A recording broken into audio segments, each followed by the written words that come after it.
కుటుంబం, మన కుటుంబంలో ఎంతమంది ఉంటారండి? భర్త, భార్య, బిడ్డలు, 2 కావచ్చు, 3 కావచ్చు, మహా అయితే ఒక చేతి మీద లెక్క. 10 మంది ఎక్కడన్నా ఉన్నారండి? ఇంట్లో లేరు, ఎక్కడ లేరు. ఈ ఒక్క 4, 5 నడిపించుకోవటానికే మన కుటుంబం ఎలా ఉంటుందండి? తల పగిలిపోతా ఉంటుంది కదా. అది ఆర్థిక ఇబ్బందులు కావచ్చు, బిడ్డల విషయంలో కావచ్చు, కుటుంబ వ్యవస్థ కావచ్చు. అది ఆ చిన్న కుటుంబాన్ని నడిపించాలి అంటే ఎంత ఓర్పు కావాలి, ఎంత వేదనగా ఉంటుంది ఒక్కసారి చూడండి. మరొక స్త్రీ అయ్యుండి సంఘం నడిపించాలంటే నాకు ఇంకెంత కష్టంగా ఉంటుందో చూడండి. ఎన్ని విధాల పోరాటాలు, ఎంత మంది ద్వారా మరి సమస్యలు, ఎంత మంది ద్వారా పోరాటాలు. వాక్యం ఉన్నట్టుగా చెప్తే చాలా కష్టమండి. కొంచెం కలిపి చెప్పినా పర్లా, కొన్ని తీసేసి చెప్పినా పర్లా, అప్పుడు నిండుగా ఉంటది. ఏ మాత్రం గద్దించినా, ఏ మాత్రం వాక్యం ఉన్నట్లు చెప్పినా చాలా కష్టమండి. కానీ ఏది నేను ఫాలో అవ్వాలి చెప్పండి మా? ఏది నేను ఉన్నట్లుగా వెళ్ళిపోవాలండి. మీకు తెలుసు, నేను డబ్బు ఆశించి ఇక్కడ పెట్టలేదు, పేరు అసలు ఆశించలేదు, నాకే సరైన పేరు లేదు, ఇంకా నా పేరు ఎందుకండి గుర్తింపు. కన్నా కావలసింది కొన్ని ఆత్మల్ని సిద్ధపరచాలి, కొన్ని ఆత్మల్ని పరలోక రాజ్యానికి తీసుకెళ్ళాలి. దేవుడు నన్ను నమ్మి నాకు అప్పగించినటువంటి బాధ్యతలో నేను నమ్మకంగా ఉండాలి.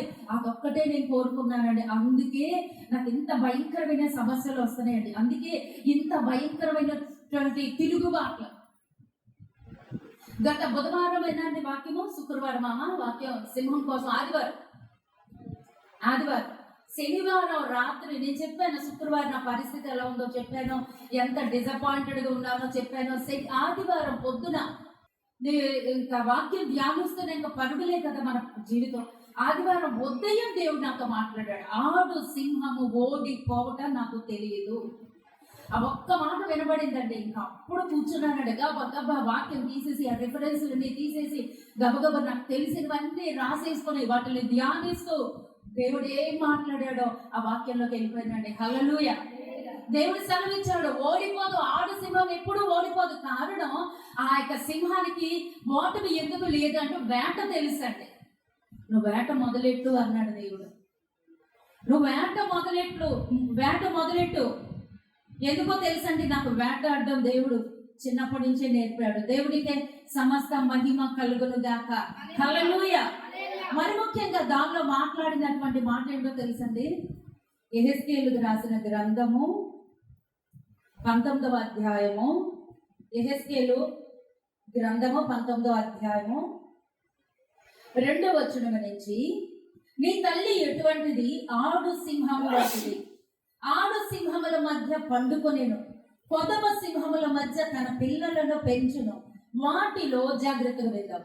వాటిలో ఒక దానిని అది పెంచగా అది కొదమ సింహమై వేటాడ నేర్చుకుని మనుషులను భక్షించినదాయను. అన్యజనులు దాని సంగతి విని తమ గోతిలో దాన్ని చిక్కించుకొని దాని ముక్కునకు గాలము తగిలించి ఐగుప్తునకు దాన్ని తీసుకుని పోయిరి.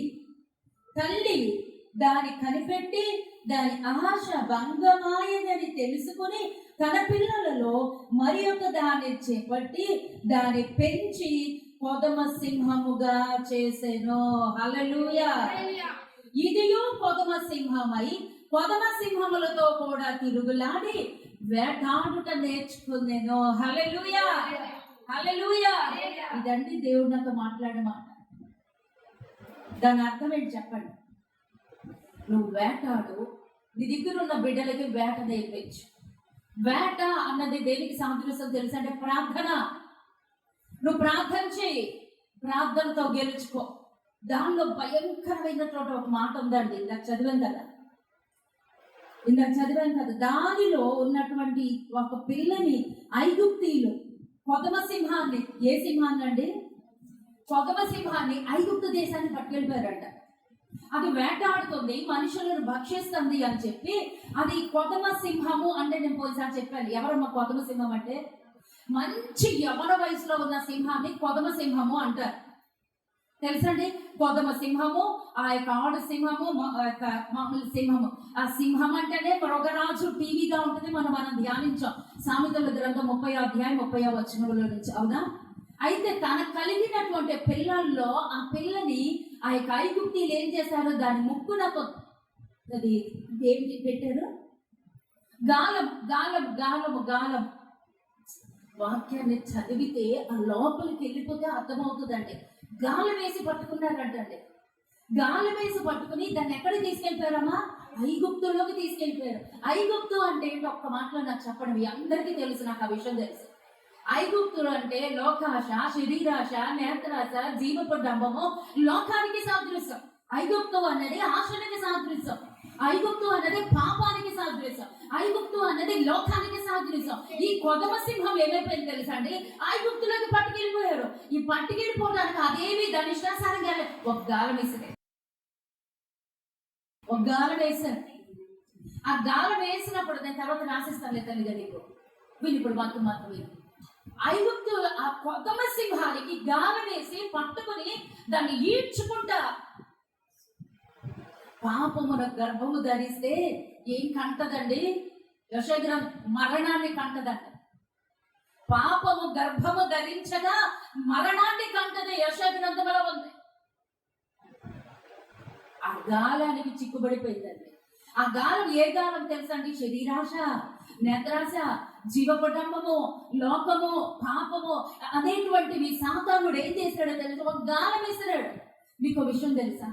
మన మనస్సు, మన కోరికలు, మన హృదయ వాంఛ మన దేవుడికి ఎంత బాగా తెలుసో శత్రువైన అపవాదికి కూడా తెలుసా. నువ్వెక్కడ లొంగిపోతావో, నువ్వెక్కడ పడిపోతావో అదే పట్టుకుంటుందండి. అదే చూపిస్తుంది, అదే నీ దగ్గరికి తెస్తుంది. అదే చూపిస్తుంది, అదే నీ దగ్గరికి తెస్తుంది. నీవు ఏదైతే లొంగవో అది రాదు. ఎందుకంటే లొంగ తిరగబడతావు. అక్కడ నువ్వెక్కడ బెండ్ అయిపోతావా? బిడ్డల దగ్గర బెండ్ అయిపోతావా? కుటుంబం దగ్గర బెండ్ అయిపోతావా? డబ్బు దగ్గర లోబడిపోతావా? ఎక్కడ లోబడిపోతావు ఆ వల వేసేస్తుంది. యోసేపు దగ్గర పోతీఫరు భార్య ఏం చేసిందంటే ఒక వల వేసింది, వయస్సు అనేటువంటి ఒక వల. ఎందుకంటే ఎవరి కాలంలో ఉన్నాడో ఆ బిడ్డను మోసగించాలని చూసింది. ఎవరి కాలంలో వాళ్ళకి ఏముంటాయండి? ఎవరేచ్ఛలు ఉంటాయి, ఎవరి కోరికలు ఉంటాయి. ఆ గాలం వేసిందండి. కానీ దేవాది దేవుని కృపలో ఆ గాలం నుంచి తప్పించేసుకున్నాడు అండి యోసేపు. హల్లెలూయా. తన వస్త్రాన్నైనా కోల్పోయాడు కానీ తన పవిత్రతను కోల్పోలేదండి. ఈరోజు మనం అలాగే ఉండాలి. ఇక్కడ చచ్చిపోతే, పాతి పెడితే 3వ రోజున ఇదే శరీరానికి పురుగులు పడతాయండి.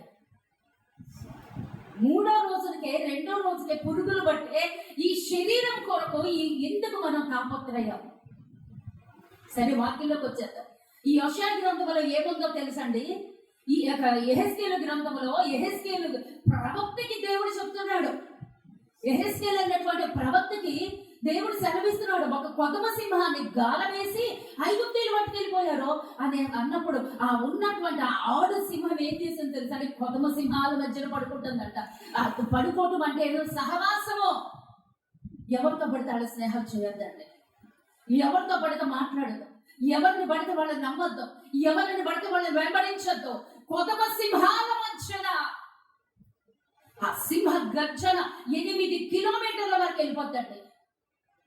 అంత రోషం, అంత పౌరుషి. ఇదంతా పోయిన ఆధారం అయిపోయిన వాక్యం. చిన్న రిఫరెన్స్ కోసం నేను తీశాను అన్నమాట. ఇది కాదు ఇలాంటి వాక్యం. తన బిడ్డని ఆ కొదమ సింహాన్ని ఐగుప్తీయుల్ని గాలం వేసి పట్టుకెళ్ళిపోయారని తెలిసి మరలా తన దగ్గర ఉన్నటువంటి బిడ్డని పెంచి ఎలా తయారు చేసిందండి? కొదమ సింహముగా తయారు చేసింది. హల్లెలూయా. ఆ తండ్రి ఆదివారం దేవుడు నాతో మాట్లాడింది. ఎందుకు ఎంత నొక్కి నొక్కి చెప్పడానికి గల కారణం ఏంటో తెలుసండి? మన దగ్గర ఉన్నటువంటి వారే కొంతమంది వెనక్కి వెళ్ళిపోయారు. ఆ విషయం మీకు తెలుసు. నేను పేరు చెప్పలేడు, పేరు చెప్తే రేపే నాకు ఫోన్లు వచ్చేస్తాయి. అంత నమ్మకస్తులు కూడా ఉన్నారు మన దగ్గర. హల్లెలూయా. దేవునికే సమస్త మహిమ కలుగును గాక. ఎలాంటి పరిస్థితులకు వెళ్ళారో నేను సాక్ష్యం చెప్పేస్తాను, అసలు భయం లేదండి. ఇది పులిపెట్టావు. ఇక్కడికి ఎవరు రావద్దు, ఇక్కడికి ఎవరు రావద్దు. ఇక్కడికి రావాలి అంటే జయించుకొని రావాలి. అంటే మచ్చ, ముడత, కళంకమో అట్టిది మరి ఏ ధైర్యంలో ఉండడానికి వీల్లేదు. నా గుండె మీద చేసుకుని చెప్తా, అంత ధైర్యం నాకు ఉందండి, అంత ధైర్యం నాకు ఉంది, అంత పవర్ కూడా నాకు ఉంది. పరిస్థితులు కొట్టి కూడా భయపడదు. పులిపీఠం దగ్గరుండి నేను సాక్ష్యం చెప్తున్నాను. దేవుడు ఆ రోజున యెహెజ్కేలు 9వ అధ్యాయము ఆశాభంగం 5. తల్లి దాన్ని కనిపెట్టి తన ఆశ భంగమాయనని తెలుసుకుని తన పిల్లలలో మరి ఒక దాన్ని చేపట్టి దాన్ని పెంచి కొదమ సింహముగా చేసెను. ఇదియో కొదమ సింహమై కొదమ సింహములతో కూడా తిరుగులాడి వేటాడుట నేర్చుకునేను.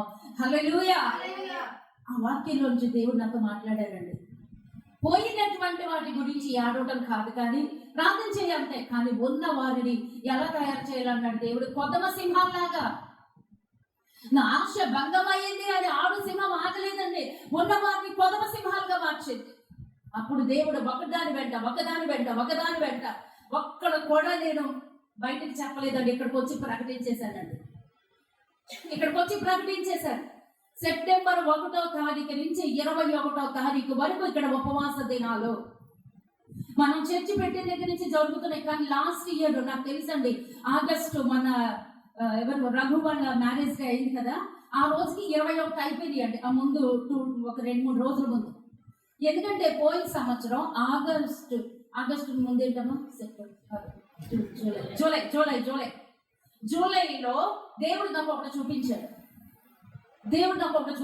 ఎందుకంటే ఏంటంటే, ఒక వ్యక్తికి ఇలాగా నోట్లో నుంచి పోస్తుంటే ఇంతింత వెంట్రుక మొక్కలు కదమ్మా, ఆ రోజు చెప్పే ఇంతింత వెంట్రుకల మొక్కలు. నేను ఇంకా నోట్లో నీళ్ళు పోసి ఇంకా పోయి 5 సార్లు పోసినా నీళ్ళతో పాటు వెంట్రుక మొక్కలు పడుతున్నాయి, నీళ్ళతో పాటు వెంట్రుకల మొక్కలు పడిపోతున్నాయి. అప్పుడు దేవుడి కంఠస్వరం నేను విన్నాను.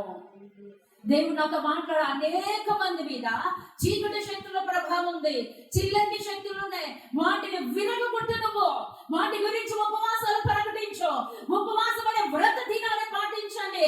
ఆ యొక్క బంధకాలను విరగొట్టాలి. అందుకు ఉపవాసం చేయమన్నప్పుడు 21 రోజులు మేము ఉపవాసం చేశామండి. ఆ వ్యక్తులు ఎవరినో కూడా నాకు దేవుడు చూపించాడు, కానీ అన్ని నేను చెప్పనండి, కొన్ని చెప్తేనే నాకు ఎంత తిరుగుబాటులో. దేవునికి స్తోత్రం. హల్లెలూయా. ఆ వ్యక్తులు కూడా దేవుడు చూపించాడు. కొంతమంది మీద యొక్క శత్రువు పన్నాగం పన్నింది, కొంతమందిని లాక్కుని వెళ్ళిపోవడానికి చూస్తుంది, కొంతమందిని బంధించి ఉంచింది. ఆ బంధకాలు వెరగొట్టాలి. ఆ చీకటి శక్తులు లోపలికి వెళ్ళిపోయి కడుపులోకి వెళ్ళి అవి కక్కించాలి, అవి కక్కాలి. ఆ లోపల నుంచి బయటికి వెళ్ళిపోద్ది. అందుకు నువ్వు ప్రార్థన చేయి, నేను నడుము కట్టుకో అన్నాడు అండి. లాస్ట్ ఇయర్ అంకే కొంచెం ముందుగా పెట్టేశారు, కానీ మనం చర్చ పెట్టిన దగ్గర నుంచి మరి ఎందుకు దేవుడు అలా నడిపిస్తున్నాడో తెలీదు. సెప్టెంబర్ 1 నుంచి 21 వరకు ఖచ్చితంగా ఇక్కడ ఉపవాస ప్రార్థనలు ఉంటాయండి. 10 అంటే కొంచెం ఒక్క 10 నిమిషాలు అటు ఇటు మీరు రావాలి కదా. స్టార్ట్ అవుతుంది ఇవాటిలాగానే 10 నుంచి 3 వరకు ఉపవాసం అండి. మా జీవితాల్లో కార్యాలు జరగాలి అని వాళ్ళు రావచ్చు. నేను ఎవరిని అభ్యంతర పెట్టను, ఎవరిని బలవంతం చేయను. నేను ఇప్పుడు వెళ్ళేది, ఇప్పుడు మీరు చూస్తారండి, ఎన్నాళ్ళు నేను మనుషులు పట్టుకుని వేలాడానో, మనుషులు బ్రతిమిలాడానో, కనీసం నేను ఫోన్ కూడా మానేశానండి చేయటం. దేవుడి మీద ఆధారపడ్డాను. దేవా, నన్ను ఎందుకు ఇక్కడ నిలబెట్టావు? నీ కొడుకు నన్ను ఇక్కడ యుద్ధ రంగంలోనికి నిలిపావు. ఇప్పుడు ఆ బాధ్యత నా భుజముల మీద ఉంది, నిన్ను ముందు పెట్టుకుని వెళ్ళిపోతున్నా. అది గొలియాతైనా, ఎలుగుబంటైనా, సింహమైనా నేను రెడీ. హల్లెలూయా. నేను రెడీ ప్రభా యుద్ధానికి. నన్ను నింపు, నీ శక్తితో నింపు, నీ ఆత్మతో ఆవరించు, నీ బలంతో నింపు. నేను ముందుకు వెళ్ళిపోతాను. బాలుడైనటువంటి దావీదునే నింపినప్పుడు దేవా, నన్ను జ్ఞాపకం చేసుకోవా అని చెప్పి దేవుడికి అప్పగించుకున్నానండి. సెప్టెంబర్ 1వ తారీఖు నుంచి 21వ తారీఖు వరకు ఇక్కడ ఉదయం నుంచి 3 వరకు ఉపవాస ప్రార్థన ఉంటుందండి. ఉపవాస ప్రార్థన అయిపోగానే మాత్రం ఖచ్చితంగా భోజనం ఉంటుందండి. నేను ఉపవాసంతో ఇళ్ళకి పంపను, ఎందుకంటే అందరు షుగర్ పేషెంట్లు, కొంచెం బీపీ పేషెంట్లు ఉంటారు. మధ్యలో వాక్యం అయిపోగానే మాత్రం ఖచ్చితంగా టీ ఉంటుంది. టీ తాగేసి బతికేద్దాం 21 రోజులు. నేను ఉండగలండి, టీ తాగేసి బతికేయగలను. నా స్నేహితురాలకు తెలుసు ఎలా ఎలా చేశారు. 50 రోజులు అండి. అన్నం మెతుకు నాలుగు మీద పెట్టేదాన్ని కదా, వాళ్ళు సాక్షులు. ఎందుకంటే మేము 30 ఏళ్ళ నుంచి కలిసి ఉన్నాం. 50 రోజులండి.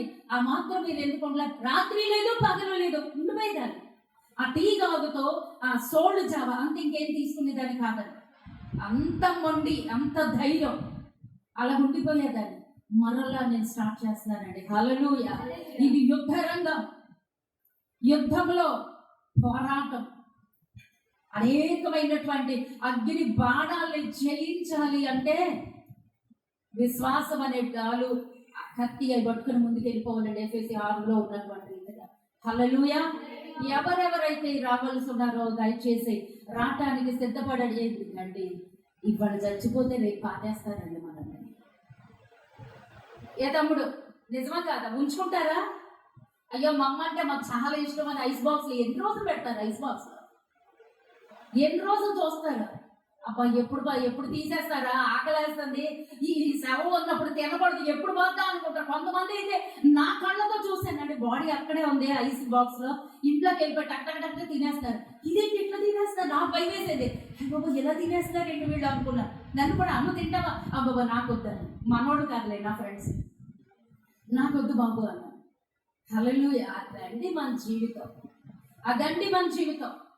కాబట్టి ఉపవాసానికి సిద్ధమవ్వండి. దేవుడి రాజ్యం కొరకు ఎవరినో పట్టుకుని రావడం కాదు, ముందు మనం సిద్ధపడతాం, మన కుటుంబాన్ని సిద్ధపరచుకుందాం. 10 నుంచి 3 వరకు ఖచ్చితంగా ఉంటుంది. వాక్యం అయిపోయిన తర్వాత వాక్యం తక్కువగానే ఉంటుంది, ప్రార్థనలు ఎక్కువగా ఉంటాయి. విజ్ఞాపన ప్రార్థనలు, గొలుసు ప్రార్థనలు శుక్రవారం ఆల్రెడీ జరుగుతున్నాయి. మరి శుక్రవారం కొంతమంది రావటం లేదు, మరి రావటానికి ఇష్టపడండి, దేవుడి చేతులకు అప్పగించుకోండి. వాక్యం అయినాక శుక్రవారం వెళ్ళిపోవచ్చు అన్న. కానీ మరి ఉపవాస ప్రార్థనలు కదా, నేను 12 నుంచి 1 గంట నుంచి వస్తానంటే నాట్ అలౌడ్. నేను భయపడట్లేదండి. 12 నాకు నన్ను ఎంత దుఃఖ పెట్టేశారంటేనండి, 3 దాకా ప్రార్థన అంటే 2:30 వచ్చిన వాళ్ళు కూడా ఉన్నారండి. దేనికి వస్తున్నాను? అందుకే నేను ఎంత స్ట్రాంగ్ అయిపోయానండి. అలా చేయొద్దు దయచేసి. రావాలన్న వాళ్ళు 10కి రండి. ఒకవేళ మేము అంతసేపు ఉండలేము అన్నప్పుడు ఆ టీ తాగేసి ఆ స్నాక్స్ ఏవో తినేసి వెళ్ళిపోవచ్చు. ఓకేనా? వాక్యంలో వెళ్ళిపోతాం. ఈరోజు దేవుడు ఇచ్చినటువంటి వాగ్దాన సందేశం ఆదికాండము 15వ అధ్యాయము. దేవుడు ఇస్తున్నటువంటి గొప్ప వాగ్దానం అండి. హల్లెలూయా, హల్లెలూయా. వాక్యం చెప్పటం అంటే అండి ఏదో వచ్చింది చదివేసుకుని వచ్చేది కాదండి. నాకు అది రాదు, నాకు అది అక్కర్లేదు. పెనుగులాడతానండి. పెనుగులాడి ప్రభువా ఏం మాట్లాడబోతున్నావు ఈ రోజున? నీ దగ్గర నేనేం నేర్చుకోవాలి? వచ్చినటువంటి మీ బిడ్డలకి నేనేం పంచాలి? ఏ రీతిగా ఈ రోజున మేము ప్రభువా నీ సన్నిధికి వస్తున్నామో మీరు మాతో ఏం మాట్లాడబోతున్నారో. హల్లెలూయా. అది దేవుడి సన్నిధిలో పెట్టి నేను వస్తానండి. హల్లెలూయా. దేవుడు నాకు ఇచ్చినటువంటి సందేశం ఏంటో తెలుసా? భయపడుతున్నారు, బిడ్డల నిమిత్తం భయపడుతున్నారు, కుటుంబాల నిమిత్తము భయపడుతున్నారు. అనేక మంది కృంగుదలతో ఉన్నారు, అనేక మంది నిరుత్సాహంతో ఉన్నారు, అనేక మంది నిస్సహాయ స్థితిలో ఉన్నారు. అసలు నా జీవితంలో ఈ కార్యం జరుగుద్దా? కారణం ఎందుకో తెలుసండి? అబ్రహాము గారు ఎక్కడున్నారు? గుడారములో ఉన్నాడు. అబ్రహాము గారు గుడారములో ఉంటే 5వ వచనం, మరియు ఆయన వెలుపలికి అతన్ని తీసుకొని వచ్చి నీవు ఆకాశము వైపు తేరు చూడు. అప్పటి వరకు దేని చూస్తున్నాడు అబ్రహాం గారు? గుడారంలో పడుకున్నటువంటి వ్యక్తిని నిద్ర లేపి బయటికి తీసుకొచ్చాడు దేవుడు. గుడారంలో ఉన్నటువంటి వ్యక్తిని నిద్ర లేపి, నక్షత్రాలు ఎప్పుడు వస్తాయండి? పగల, రాత్రులే వస్తాయా? అమ్మో ఎస్తేనేమో పాస్ అయిపోయింది. అయితే ఎస్తేనేమో నిజమా? రాత్రిలో పగల కూడా కనిపిస్తుంది నాకు, అవునా? హల్లెలూయా. రాత్రి అన్నది దేనికి సాదృశ్యమో తెలుసా అండి? దుఃఖం, వేదన, కృంగుదల, నిరుత్సాహం, నిస్సహాయ స్థితి, భంగపాటు.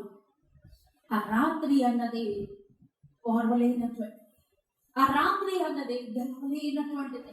ఆ రాత్రికి పగలికి సూర్యుడికి చంద్రుడికి మధ్యన జరుగుతున్నటువంటి పోరాటం ఎలా ఉంటుందో, ఆ రాత్రి అనుకుంటుంది ఈ రాత్రిని చీల్చుకుంటూ, ఈ చీకటిని చీల్చుకుంటూ సూర్యుడు నేను ఎప్పుడెప్పుడు ఆ యొక్క ప్రపంచంలోనికి వస్తానని ఎదురు చూసినట్లుగా దేవుడు నిన్ను దీవించడానికి చూస్తున్నాడు. దేవునికి స్తోత్రం కలుగునుగాక.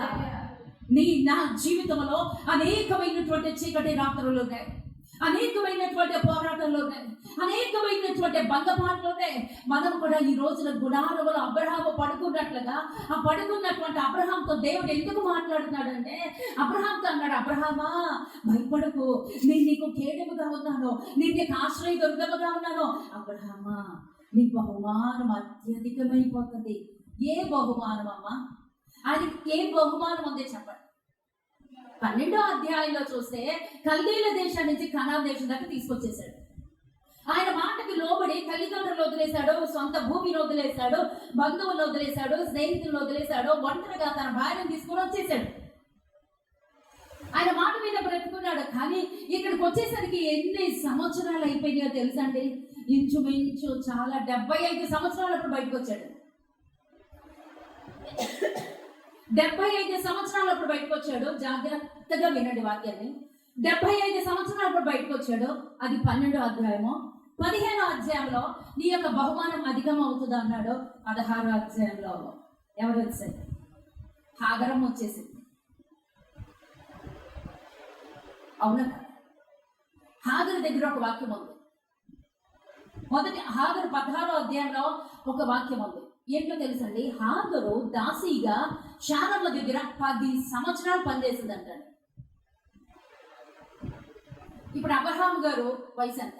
75 సంవత్సరాలప్పుడు బయటకు వచ్చాడు కదా. 75 సంవత్సరాలప్పుడు 75 సంవత్సరాలప్పుడు బయటకు వచ్చేసాడు.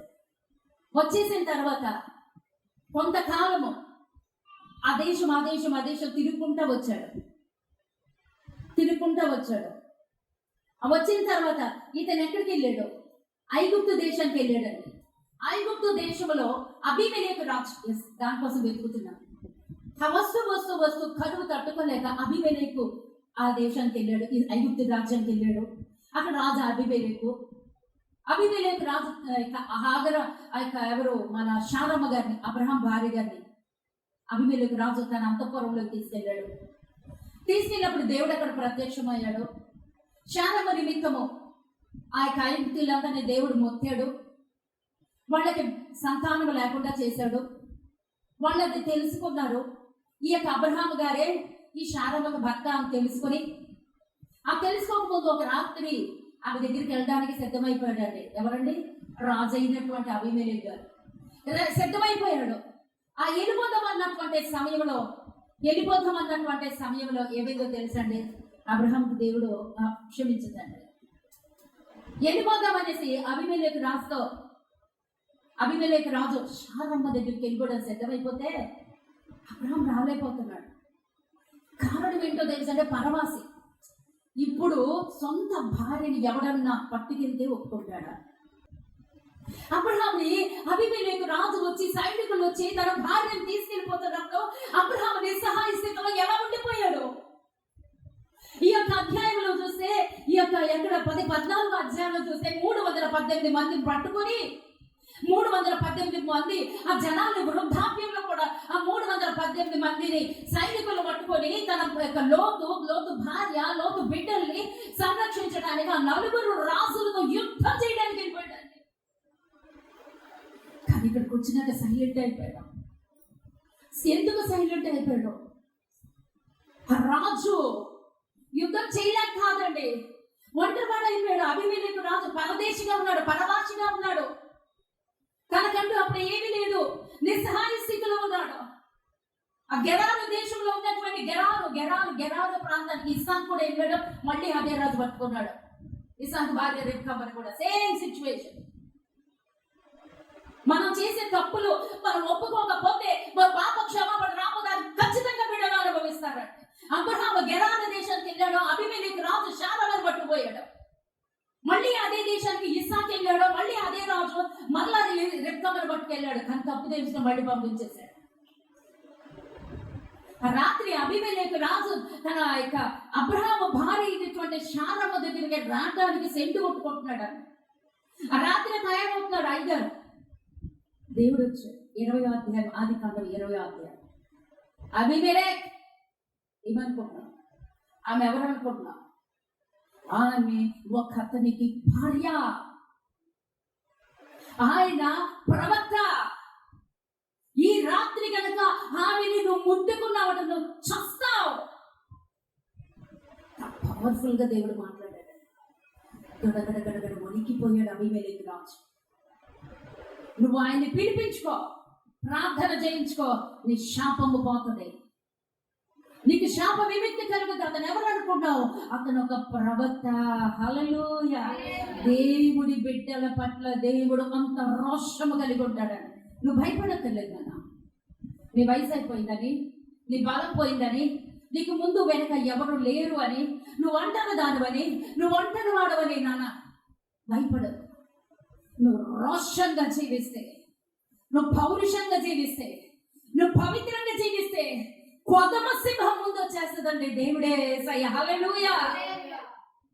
రాత్రి శారమ్మని ముట్టకుండా దేవుడు కాపాడేశాడు, విడిపించాడు, అద్భుతాలు చేశాడు. అబ్రహాం జీవితంలో అద్భుతాలు చేశాడు. ఈ 14 ఆదికాండం 14 అధ్యాయంలోకి వచ్చేసరికి 318 మందిని పట్టుకెళ్ళి లోతు భార్య, లోతు బిడ్డల్ని రక్షించడానికి 4 రాజులతో యుద్ధం చేసి వచ్చాడు. 4 రాజులతో యుద్ధం చేసి ఆ రాజు ఏంటో, ఆ యుద్ధాలు ఏంటో, ఆ 4 ఎవరో, దేనికి సాదృశ్యాలో ఒక ఆదివారం మనం క్షుణ్ణంగా చూసాం. ఎంతమంది గుర్తుంది? గుర్తున్న వాళ్ళు చెయ్యొద్దండి. అయ్యో ప్రభు, నాకు అంత శోష. తమ్ముడు చెప్తున్నానా? Very good. దేవుడు నిన్ను నిండారుగా దీవించును గాక. ఆ 4 రాజులు 4 మన శరీరానికి సాదృశ్యం. ఈర్ష, ద్వేషం, అసూయ, కలహాలు వాళ్ళ పేరుతో సహా చెప్పారు.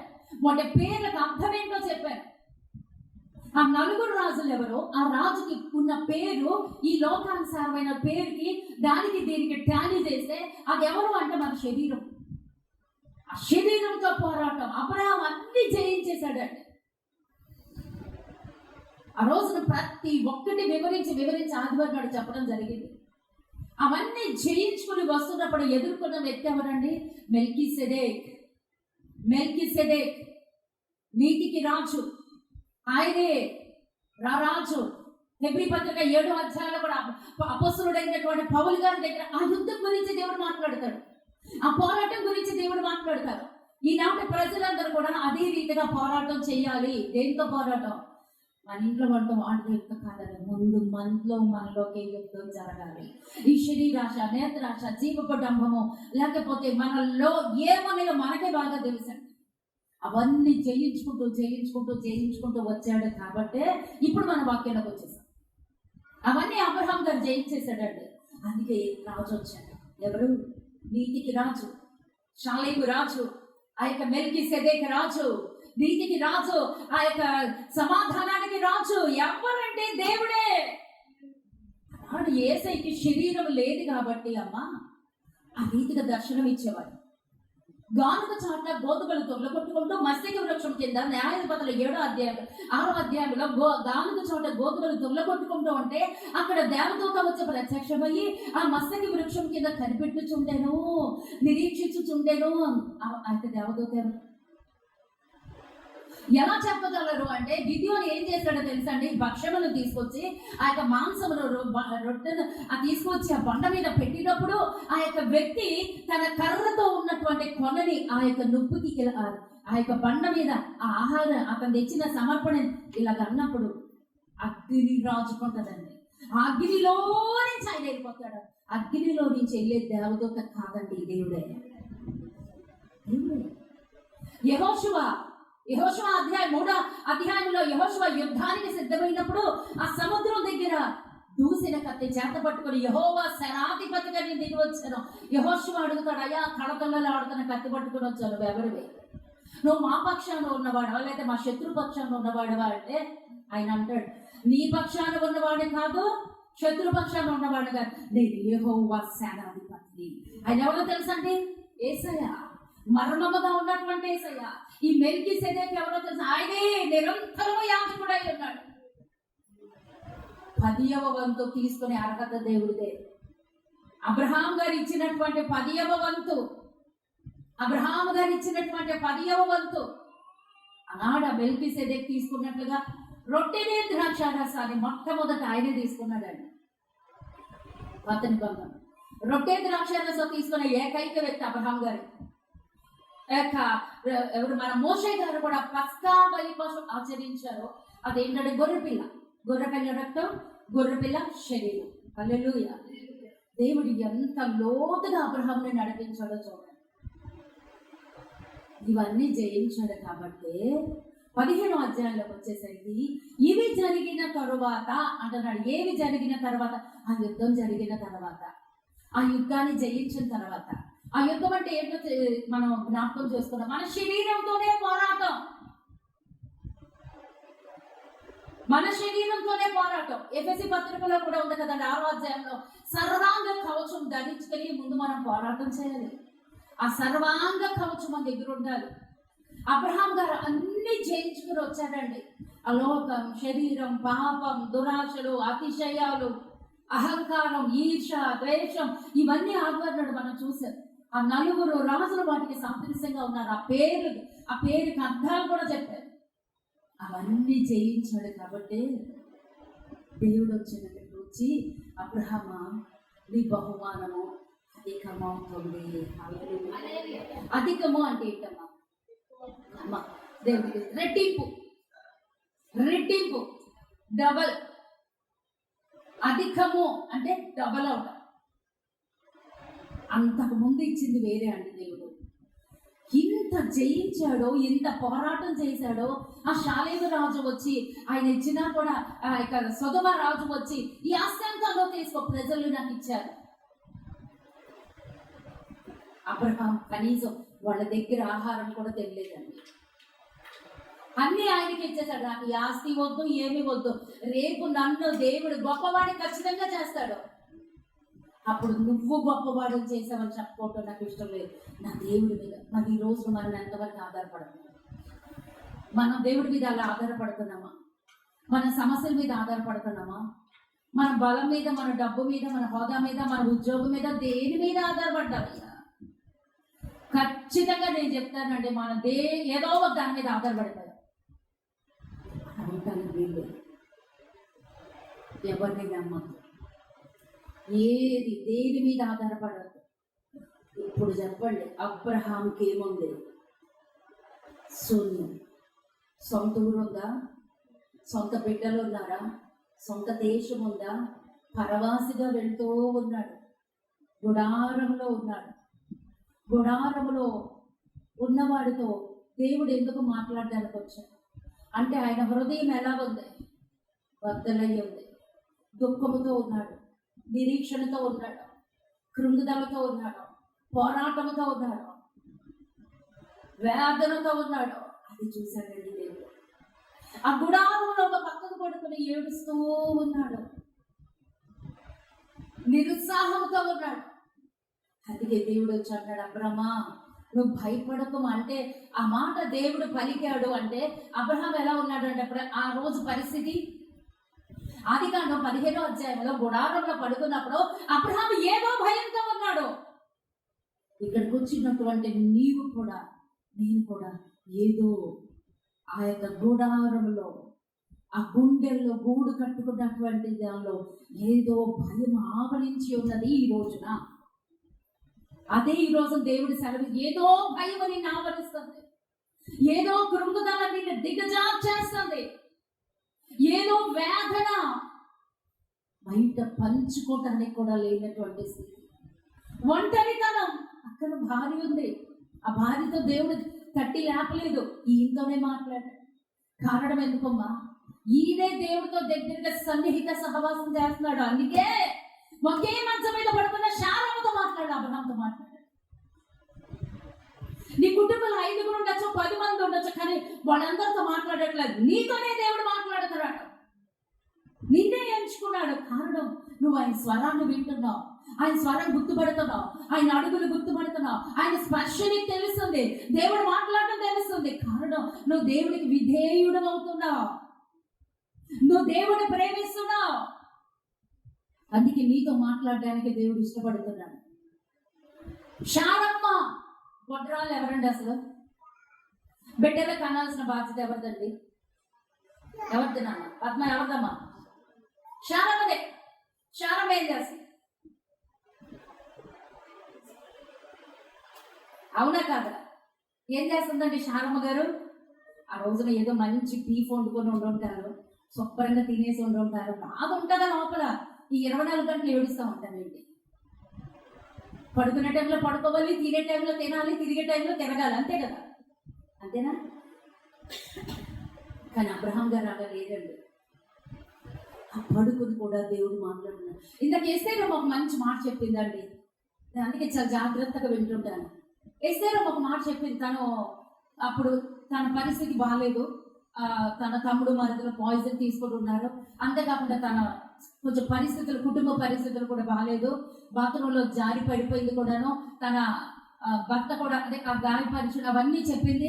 అటువంటి పరిస్థితుల్లో, ప్రార్థన చేయలేనటువంటి పరిస్థితుల్లో అలా పడుకునే ఉండిపోయింది. ఓపిక లేదు, కళ్ళు తిరిగిపోతున్నాయి. మామూలు మనిషి అయితే అలా పడుంది, సృహ తప్పింది అలా ఉంది. కానీ లోపల నుంచి యేసు రక్తమే జై, యేసు రక్తమే జై, యేసు రక్తమే జై, హల్లెలూయా. మన శరీరము బలహీనంగా ఉన్నప్పుడు మన ఆత్మ మూలుగుతా ఉంటుందండి. అదే పౌలు గారు చెప్తాడు, నేను శరీరముతోనో ఆత్మతో కూడా ప్రార్థన చేస్తాను. శరీరంతో నిత్యము నువ్వు ప్రార్థన చేస్తా ఉండవు, నీ ఆత్మకు అది అలవాటు అయిపోతుంది. నువ్వు పడుకున్నా అది పడుకోదండి. ఆ అనుభవం చాలా ఎక్కువగా ఉంది. ఇప్పుడు కాదండి, ఒకప్పుడు. ఇప్పుడు అంత లేదండి. నేను చెప్తున్నాను, ఇప్పుడు నా పరిస్థితుల్లో తొందరపాట్లు, ఈ యొక్క గజిబిజి ఎక్కువైపోయిందండి నా ప్రాణానికి చాలా. ఎందుకంటే మరి ఆ పోరాటాల మధ్య ఉంటాను, కానీ నా మైండ్లో ఏమీ ఉండదండి, ఏమీ చూడనండి, ఏమీ చూడను, ఏమీ వినను, ఏది చదవను, ఏది కూడా కనీసం ఒక యాడ్ కూడా చూడడానికి నేను ఇష్టపడనండి. మొత్తం దేవుడికి ఆ పడుకున్న కూర్చున్న మైండ్లో మాత్రం వాక్యమే వాక్యమే వాక్యమే ఉంటుందండి. దేని మీద దేని మీద ఏమీ లేదండి. నా దేవుడికి స్తోత్రం. ఖాళీ పాత్ర, అది దేవుడు నింపుకుంటా ఉంటాడు అంతే. దేవుడికి స్తోత్రం కలుగునుగా. ఆ గుడారంలో ఈయన పడుకొని ఉన్నాడంటే, వేదనతో ఉన్నాడు. దేవుడు రాగానే ఏమంటున్నాడు? మొదట అబ్రహ్మా భయపడకము, నేను నీకు కేడెమో అంటే. అబ్రహాం ఎలా ఉన్నాడండి? భయపడుతున్నాడండి. ఏదో ఒక భయం ఆవరించింది. ఎందుకు భయం ఆవరించింది అని అంటే, 16వ అధ్యాయంలో ఈ మాట అయిపోయినాక కొండ దిగి కిందకు వచ్చినప్పుడు, సముద్ర పక్క తీసుకెళ్ళాడు, అవన్నీ చూపించాడు. చెప్తాను. ఈ 15వ అధ్యాయం 16వ అధ్యాయం ఎంటర్ అవ్వగానే హాగరమ్మ కోసం ఉంది. మొదటి వచనంలోనే హాగరమ్మ కోసం ఉంది. ఏమని ఉంది? శారమ్మ దాసి అయినటువంటి హాగరు 10 సంవత్సరాలు నమ్మకమైనటువంటి దాసురాలు అని వాక్యం అంటే, ఈయన వచ్చి ఎంతకాలం అయింది అది చెప్పడాన్ని ప్రయాసపడ.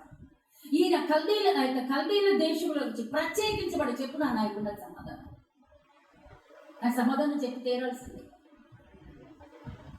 అబ్రహాం గారికి 12వ అధ్యాయంలో చెప్పాడు, భూమి మీద ఉన్న సమస్త వంశములను నీ ద్వారా ఉద్భవిస్తాయి, నిన్ను దీవిస్తాను, నిన్ను నేను ఆశీర్వదిస్తాను, భూమి మీద ఉన్న సకల వంశములు నీలో నుంచి పుట్టుకొస్తాయి అని చెప్పి ఎన్ని సంవత్సరాలైంది.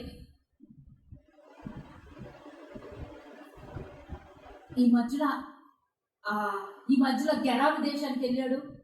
ఐగుప్తుల దేశంలో పట్టబడ్డారు. అక్కడి నుంచి అమ్మగారు వచ్చింది. ఎవరు?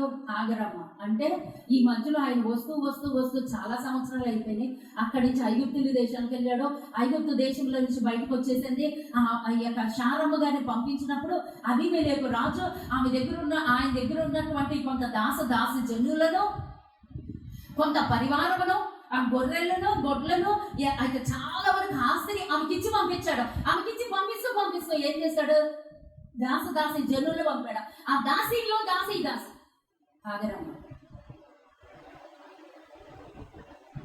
హాగరమ్మ ఒక్కసారి తప్పిపోతే, ఒక్క పాపము చేస్తే అది ఏలుబడి చేస్తా ఉంటుందండి. వెళ్ళకూడని స్థలాలకు వెళ్ళినందుకు ఆ పాపం వెంటాడిందండి. ఆ శాపం వెంటాడుతూనే ఉంది. గెరారు దేశానికి అక్కడ నీళ్లు లేవని, కరువు ఉన్నదని ఐగుప్తుల దేశానికి వెళ్ళాడు. ఐగుప్తు లోకంలోకి వెళ్ళొద్దు, పాపంలోకి వెళ్ళొద్దు, పాపం చూడొద్దు, పాపం వినొద్దు, పరిశుద్ధంగా జీవించండి. ఏ రోజు దేవుడు వచ్చేస్తాడో తెలీదు. శరీరాల్ని పవిత్రంగా కాపాడుకుని దేవుడికి అప్పగించేసుకుందామండి. వెంటాడింది. వెంటనే వెనకాలే వచ్చేసిందండి శారమ్మతో పాటు. ఎవరమ్మా? హాగరమ్మ. ఆమె వచ్చేసి 16వ అధ్యాయంలో ఏమో సెలవిస్తారు, 10 ఏళ్ళు అయిందంటండి. 10 ఏళ్ల పాపం నన్ను నాకు తెలిసి 10 సంవత్సరాల శాపం వెంటాడుతూనే ఉంది. ఆ వచ్చిన పాపాన్ని శాపాన్ని వదిలించుకోకుండా శారం ఏం చేసిందండి, నాకు ఎలాగో పిల్లలు లేరు, వెళ్ళిపో అమ్ముతా అంది. అయ్యగారికి దొరికిందే ఛాన్స్ కదా అని చెప్పి వెళ్ళిపోయాడు. ఏమైందండి, దొరికిందే ఛాన్స్ కదా అని కొట్టేశాడు. తరతరాలు వరకు శాపం. 3వ ప్రపంచ యుద్ధం వాళ్ళతోనే ఉందండి. ఇశ్రాయేలీయులకి పాలస్తీనా వాళ్ళిద్దరి మధ్యనే 3వ ప్రపంచ యుద్ధం. ఆ తల్లి ఏం తెచ్చింది ఇంట్లోకి? ఆ తల్లి ఏం తెచ్చింది? అబ్రహాము గారితోనే దేవుడు మాట్లాడాడు, అందుకే శారంతో మాట్లాడలేదు.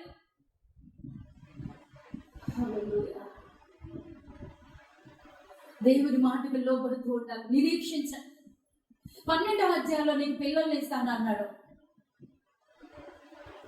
నీ వంశాన్ని అభివృద్ధి చేస్తా అన్నాడు, భూమి మీద ఉన్న సమస్త వంశములను నీ వల్ల దీవించబడతాయి అన్నాడు. ఇంతవరకు జరగలేదు. అతి కృంగుదల, అదే బాధ. ఏ నీకు దేవుడు సాయం చేయడా? దేవుడి సన్నిధిలో నీ ప్రవర్తన ఎలా ఉంది? దేవుడి మాట ఇచ్చి తప్పేవాడా అండి? అది 10 సంవత్సరాలైనా 20 సంవత్సరాలైనా 100 సంవత్సరాలైనా నెరవేర్చి తీరతాడండి. ఈ రోజున వాగ్దానం, ఈ వాగ్దానాన్ని తేటానికి మీరు అనుకోవచ్చు, ఏదో వచ్చిన మాటలు చెప్పేసి, వచ్చిన కథలు చెప్పేసి దేవుడికి నేను లెక్కప్ప చెప్పాలండి. ఈ రోజు దేవుడు వాగ్దానం ఇచ్చాడు, నీ బహుమానం అధికమైపోతుంది, నిన్ను నేను దీవిస్తాను, నిన్ను నేను ఆశీర్వదిస్తాను. నీ ఆశీర్వాదం ఎలా ఉంటుందో తెలుసా? ఒక్క రోజు లెక్క పెట్టుకోలేక ఏడవాలి, ఒక్క రోజు లెక్క పెట్టుకోలేక ఏడవాలి, అంతగా దీవిస్తానని ఈ రోజు దేవుడు రోషంతో చెప్తున్నాడు.